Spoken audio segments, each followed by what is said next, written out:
উদ্যমিতা আঁচনিটো কি আৰু এই আঁচনিটোৰ পৰা আমি কেনেকৈ উপকৃত হ'ব পাৰিম আজি আমি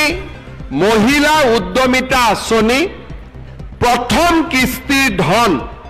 আপোনালোকক আমি চেক যোগে বিতৰণ কৰিম মিটিঙৰ পিছতে আপোনালোকক আমি চেক দিম আপোনালোকে আজিয়ে ঘৰত চেকখন লৈ যাব চেকখন লৈ যোৱাৰ পিছত আপোনালোকে চিন্তা কৰিব যে আমি কি কাম কৰিব পাৰো যদি আমি আজিয়ে গৈ মোবাইল কিনি দিলো তেতিয়ালে হাঁহে আৰু কণী নিদিব হাঁহটোৱে মৰি থাকিব হাঁহটোৱে কণী দিব লাগে নাই এতিয়া এই 10,000 টকাটো লৈ আমি বহুত মহিলাক যাৰ তিনটাতকৈ বেছি সন্তান তেওঁলোকক এই আঁচনিটো আমি দিয়া নাই কিয় দিয়া নাই ঘৰত যদি তিনটা বাচ্চাই আছে কেনেকে তেওঁলোকে প্ৰডাকশন কাম কৰিব উৎপাদনৰ কাম কৰিব জনজাতীয় লোকসকলক আমি 4টা দিছো বাগিচাৰ লোকক 4টা দিছো বাকি 3টা কাৰণ যিমানে সন্তান বেছি হ'ব দেউতাক মাকৰ দায়িত্ব হিমানে বেছি তেওঁলোকে উৎপাদন মূলক কাম কৰিব নোৱাৰিব আমাৰ আঁচনিটোৰ লক্ষ্য হৈছে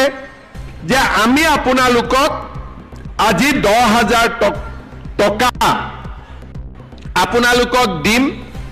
আৰু আপোনালোকে অহা 1 বছৰ এই 10,000 টকাটো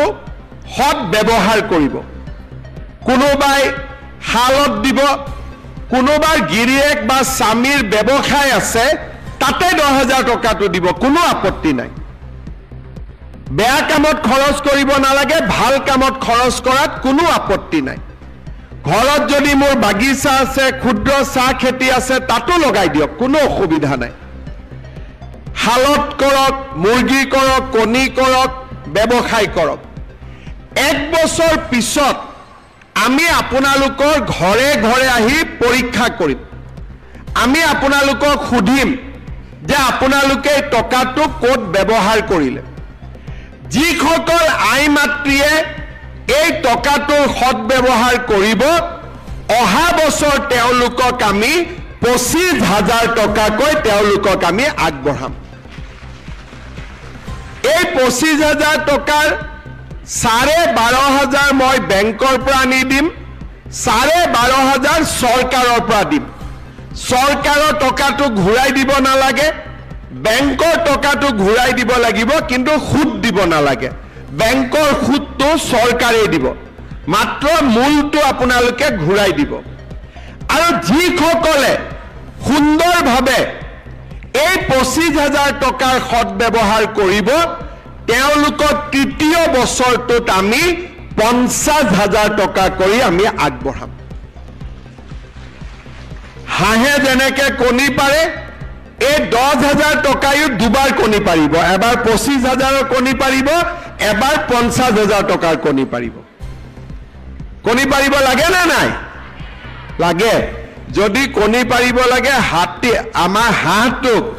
অলপ খাদ্য বস্তু খুৱাব লাগিব আৰু তাৰ অৰ্থটোৱে হ'ল যে এই টকাটোৰ আপোনালোকে সৎ ব্যৱহাৰ কৰিব লাগিব কাকো খুৱাব নালাগে মাত্ৰ নিজে নাখালে হ'ল নিজে ইয়াক ভাল কামত লগালে হ'ল কোনে কোনে ভাল কামত লগাব সবে লগাব আৰু কোনে কোনে মোবাইল কিনিব যোনে মোবাইল কিনিব তাক মই আৰু 2,000 টকা দি দিম যাতে ভাল মোবাইল এটা পায় কোনে কোনে মোবাইল কিনিব পিছফালে কোনবাই মোবাইল কিনিব নেকি নিকিনে কোনে কোনে নিকিনে হাত ডাঙক আচ্ছা ৰঞ্জিত দা মোবাইল দোকানীটো ব্যৱসায় বেয়া হৈ গ'ল এতিয়া মোবাইল দোকানীবিলাকে নকলে হ'ল মামাক অহাবাৰ ভোট নিদিও বুলি সবে আশা কৰি আছে যে আজি উদ্যমিতাৰ টকা হ'ব আই মাতৃসকলে ফেচবুক চাবৰ কাৰণে মোবাইল কিনি ল'ব নিকিনিব দেই কোনেও ঠিক আছে ভাল কৰি টকাটো ব্যৱহাৰ কৰক আমি আপোনালোকক অহা বছৰ আৰু 25,000 টকা তাৰ পিছত আমি আপোনালোকক আৰু 50,000 টকা দিম মই আপোনালোকক জনাবলৈ পাই ভাল পাইছো যে সমগ্ৰ অসমতে এই আঁচনিটোৰ জৰিয়তে প্ৰায় 30 লাখ এগৰাকী দুগৰাকী নহয় 30 লাখ মহিলা উপকৃত হ'ব বিহালীত কিমান পাব একা আজি 23,300 গৰাকী মহিলাই আজি বিহালীত 10,000 কৰি লাভ কৰিব তাৰ মানে 230 কোটি টকা মোৰ ঘৰত আহোতে 10,000 লাগে কিন্তু যদি 10,000 আৰু 23,000 পূৰণ কৰি দিয়ে 230 কোটি টকা আজি বিহালী সমষ্টিত আপোনালোকে 230 কোটি টকা লাভ কৰিব আমি সকলোৱে যদি টকাটো হিসাব কৰো এজনৰ ঘৰত 10,000 আহিব কিন্তু সকলোৱে যোগ বিয়োগ কৰি দিলে 230 কোটি টকা আজি আমাৰ বেংকটোত লেনদেন হ'ব মই পুনৰবাৰ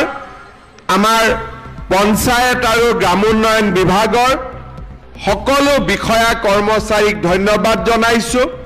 মন্ত্ৰী ৰঞ্জিত দাস ডাঙৰীয়াক ধন্যবাদ জনাইছো এই আঁচনিটো সুন্দৰভাৱে আগবঢ়াই লৈ যোৱাৰ বাবে মই আপোনালোক সকলোকে অনুৰোধ কৰিম